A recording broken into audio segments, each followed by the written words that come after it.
And we're at T-minus 4 minutes and counting. Atlas and Centaur stages will be transferred from ground facility power to internal battery.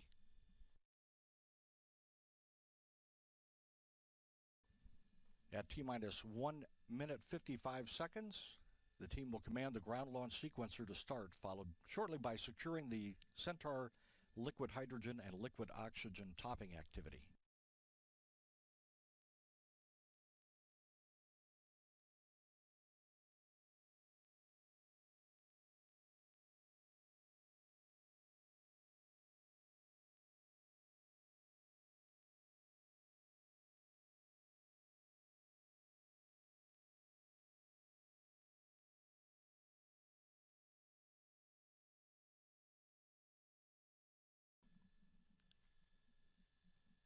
T-minus 3 minutes and counting.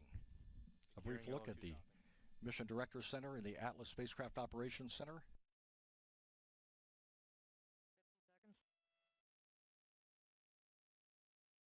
FTS internal. And the Launch Control Center.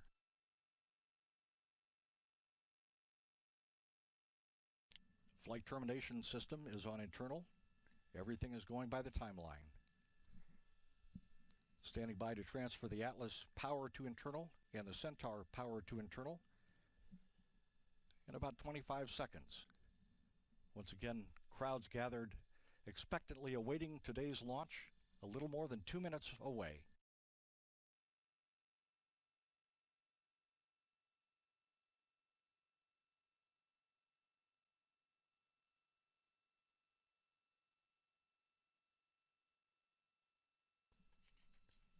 T-minus 2 minutes and counting. 1 minute 59. Vehicle internal. 155. Bot sequencer start. 150. Securing Centaur LH2. Securing Centaur LO2.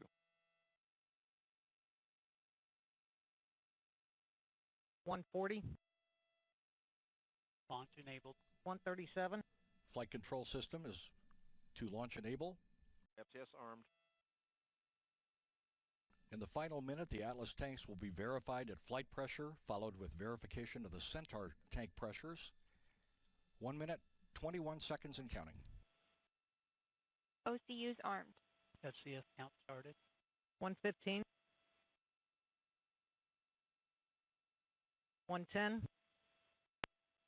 Step out block. T-minus 1 minute and counting. Status. Range green. No issues with the range. Everything continues to be go. A final status check of Atlas, Centaur, and OSIRIS-REx readiness will be conducted 25 seconds away from launch.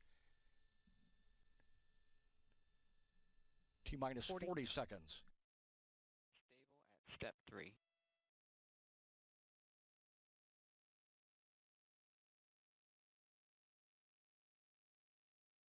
28. 25. Status check. Go Atlas. Go Centaur. Go OSIRIS-REx.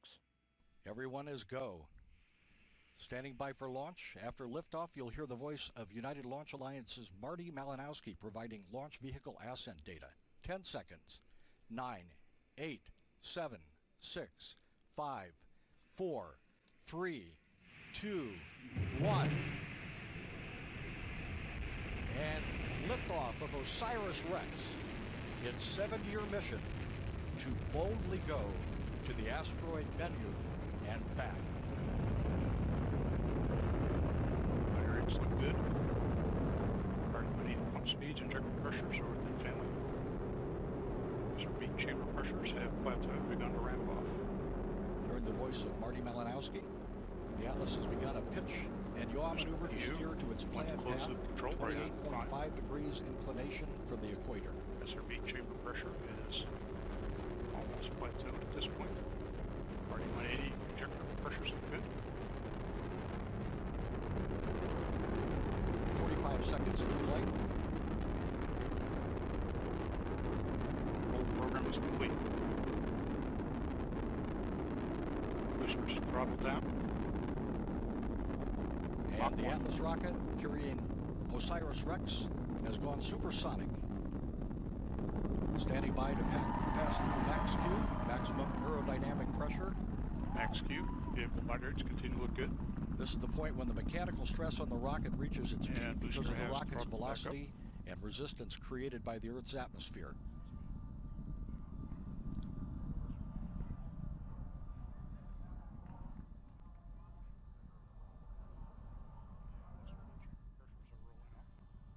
Signatures look good. Current altitude is 14 miles. Downrange distance is 9 miles. Current velocity 2,488 miles per hour. Range track shows vehicle progressing down the middle of the range. In about 30 180 seconds, continues to look good. the Pump single speed. solid rocket booster will be jettisoned at 2 minutes 19 seconds.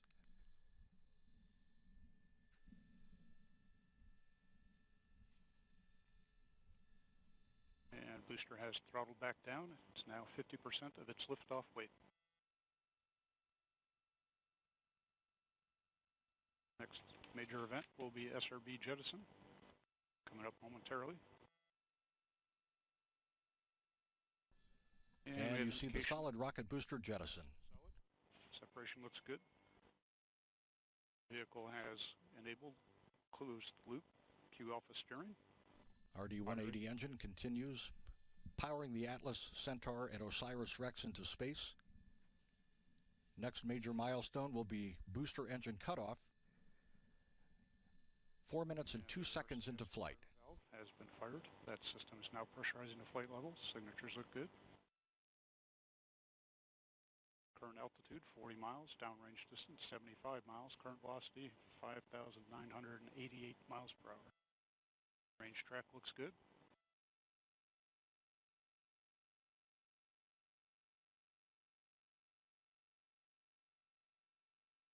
About 1 minute away from Atlas booster engine cutoff. Already went to burn well. Pump speeds, injector pressures within band. Vehicle body rates look good. Vehicle is now 1/4 of its liftoff weight. Coming up on our 5G throttle segment momentarily. And we have begun throttling to maintain 5Gs. Signatures look good.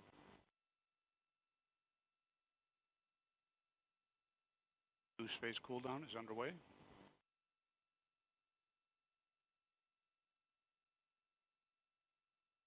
And begun to throttle to 4.6 Gs in preparation for BECO. Boost phase cooldown is complete.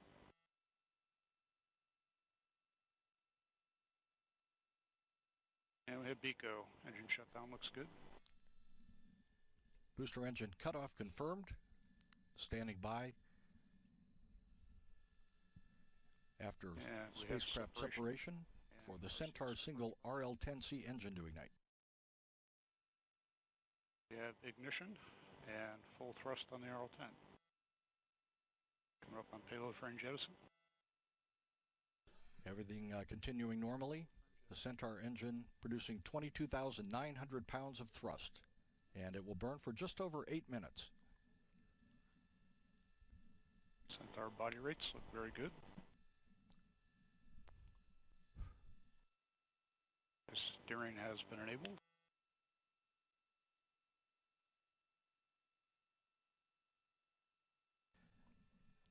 And the payload fairing, which was covering OSIRIS-REx, was jettisoned. Everything continuing on the timeline. Current altitude for Centaur is 101 miles. Downrange distance is 471 miles. Current velocity 12,589 miles per hour. We do have a report from the booster performance, and it is basically nominal.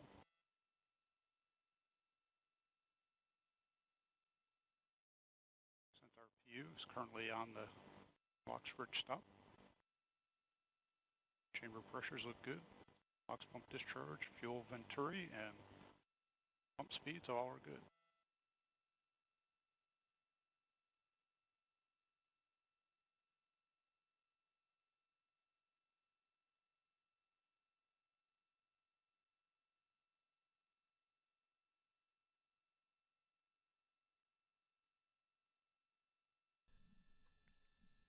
6 minutes into the flight of OSIRIS-REx.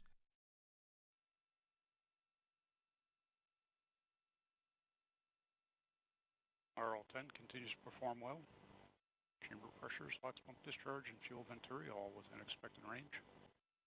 Centaur PU has come off the LOX stop. Body rates controlling down the middle.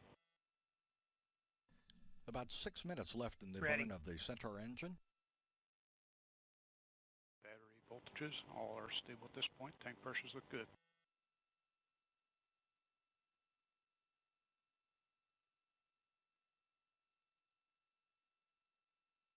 And we have had the format change. Very minor loss of data during that. We're seeing our normal thermal conditioning firings on the RCS. Line temperatures have nearly warmed to bottle temperatures at this point.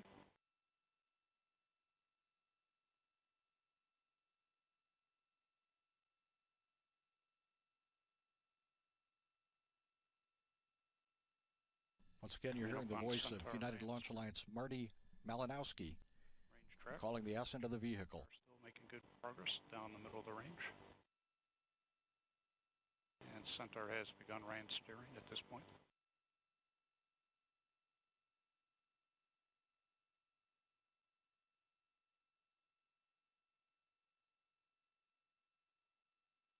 Current altitude 139 miles, downrange distance 1,008 miles, current velocity 13,783 miles per hour.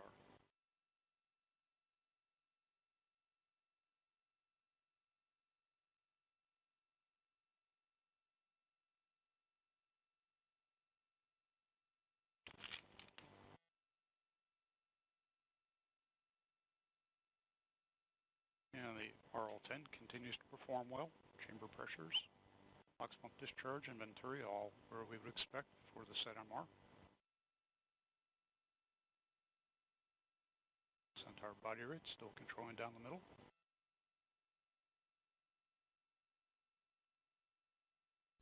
About 4 minutes remaining in the burn of the Centaur engine.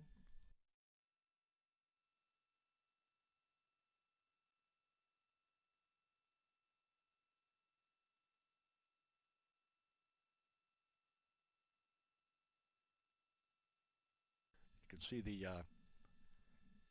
Centaur spacecraft is flying at an traversing altitude out over the Atlantic Ocean. miles, downrange distance 1,275 miles, current On a velocity 28.5 degree inclination from the 14,4 miles equator. per hour. Range track again continues to show good progress downrange.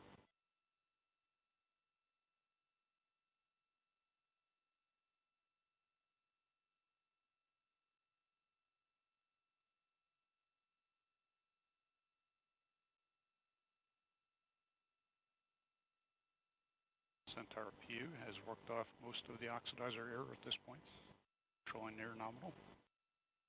Chamber pressures, LOX pump discharge, and fuel venturi again all as expected for the SETMR. Body rates are good.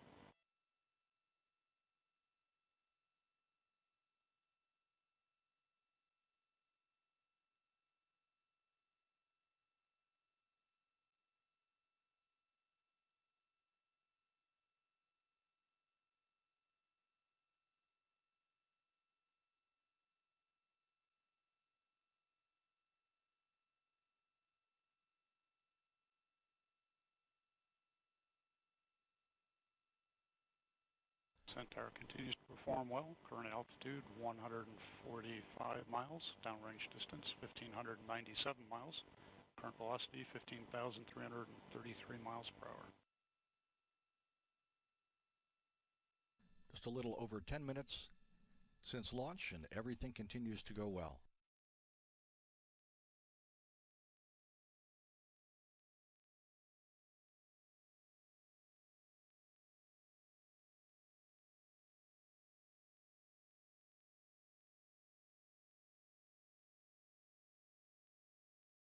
Approximately 2 minutes remain in this first burn. All Centaur systems look good.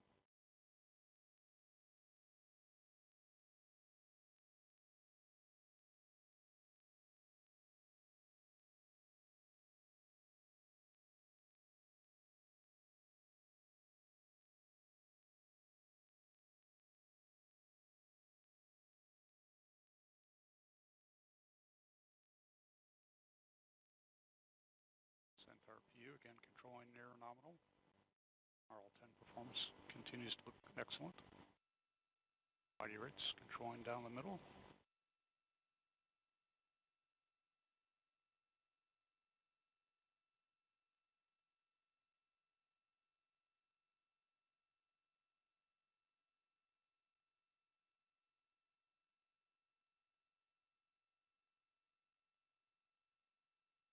Approximately 1 minute remains in this first burn.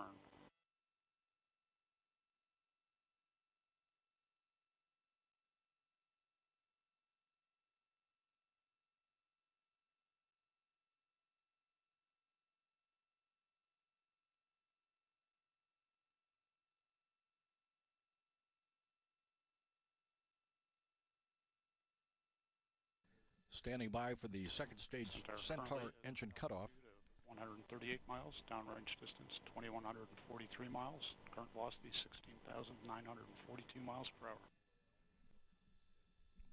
MECO 1 coming up in about 10 seconds. Vanish.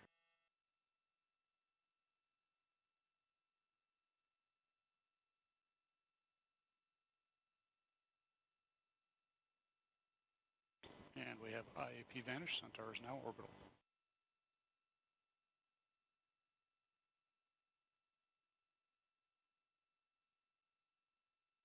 And we have MECO.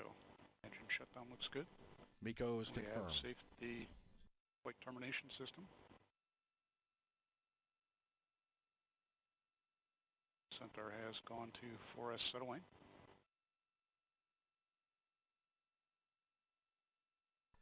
Another Centaur burn will follow after about a 22.5-minute coast period. That burn is scheduled for 33 minutes, 48 seconds mission elapsed time, or about 7:38 p.m. Eastern Time. As the journey continues to This coast phase is scheduled put for OSIRIS-REx into its planned location in space.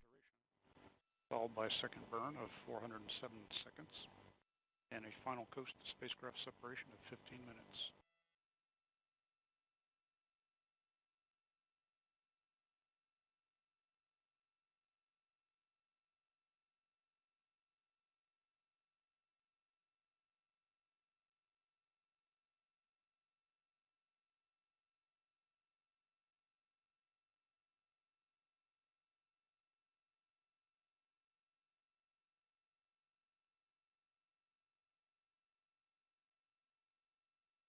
Centaur tank pressures, storage bottles, batteries are all stable.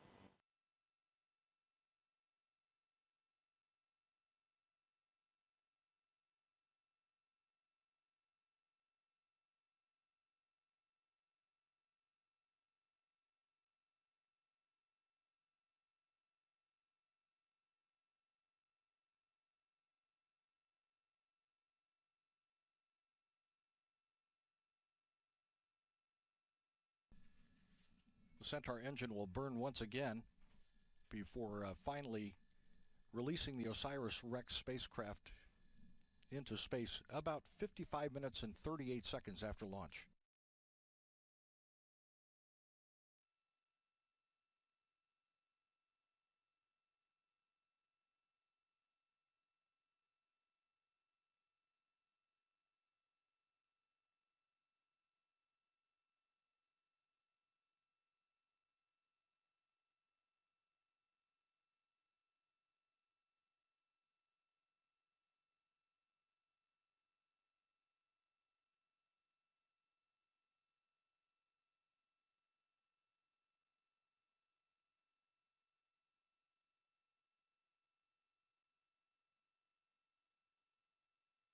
And looking at the MECO 1 plus 3 second open shows Centaur's right where we expected, and comparing the pre-flight to the actual position of the vehicle.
Centaur RCS has begun to ramp to a 25% 4S duty cycle. Once again, we're in a coast phase between burns of the Centaur engine.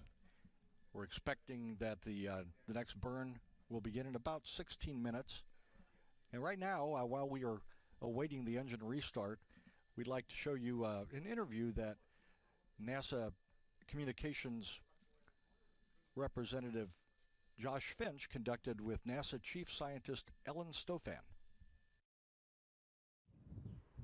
Thank you. I'm here with Dr. Ellen Stofan, NASA's chief scientist. We're just outside of the Vehicle Assembly Building, and just a few miles away is OSIRIS-REx on the launch pad, ready to head to the asteroid Bennu to collect a sample and then return it back to Earth. Dr. Stofan, what can we learn about studying asteroids that could benefit us in learning about our solar system? Asteroids are the primitive material left over from when the planets formed. So the Earth, us, this building, everything around us. Asteroids are the key to what were those materials that everything that is around us was made. Now everything on the Earth has been processed, all this material has been processed and processed. Asteroids are the pristine material, and we know they contain really interesting things like the water, that is the water that originated our oceans and all the water here on Earth, and they actually also contain organic molecules that help make us. And so why did NASA pick Bennu as an asteroid to study, and what are the benefits of a sample return mission? You know, Bennu is what we call a carbonaceous asteroid. Now, carbonaceous asteroids are the ones where we know they have a lot of water in them, and again, we think that water is the source of the water that's here on Earth, and we know they have organic molecules on them. In fact, some of the letters in our DNA that make up our DNA, those molecules have actually been found in carbonaceous meteorites. So Bennu could hold keys not just to the origin of water on Earth, but to the origin of life on Earth. So we're particularly interested in that type of asteroid. Now, when you send a spacecraft to either a planet or an asteroid, you take along instruments and you do the best job you can of characterizing the material. But you have to realize when we shrink a scientific instrument to fit down onto a spacecraft, it becomes a little less capable. If we can actually bring those rocks back here to Earth, we can analyze them with instruments that fill a room, basically. We get much more precise and better information. So scientists, especially geologists like me, we like to get those rocks back here on Earth where we can do really amazing science with them that we just can't do remotely. And now NASA's planning to do an asteroid redirect mission and then eventually a journey to Mars. How does this mission help that goal? You know, because small bodies are potentially really interesting in the future for resources, they're really interesting for water, and of course we're concerned about them from a planetary hazard point of view. Asteroids have hit this planet in the past, and they will hit us again at some point in the future. The asteroid redirect mission tests technologies like solar electric propulsion that we're going to use to get cargo out to astronauts who will someday be out at Mars. We're also going to be testing techniques that will help us understand how we might in the future potentially deflect a hazardous asteroid. So it's helping us protect this planet, and the asteroid redirect mission is going to help us to get us on our way to getting humans to Mars. And OSIRIS-REx is really the first step. It's teaching us how do we get to a small body, how do we maneuver around it, how do we get a sample back. It's the first step. The asteroid redirect mission is the next step. Excellent. Well, thank you for being with us today. And back to you. Thank you, Josh. Everything continues to go well. Once again, looking at animated graphics driven by real-time telemetry showing the position and status of the Centaur spacecraft with the OSIRIS-REx payload. The next burn of the Centaur engine scheduled for 33 minutes and 48 seconds after launch. So about 12 minutes from now. Once again, everything continues to go well. Heading toward an on-time deploy of the OSIRIS-REx spacecraft about 55 minutes and 38 seconds following launch. This is Atlas Launch Control.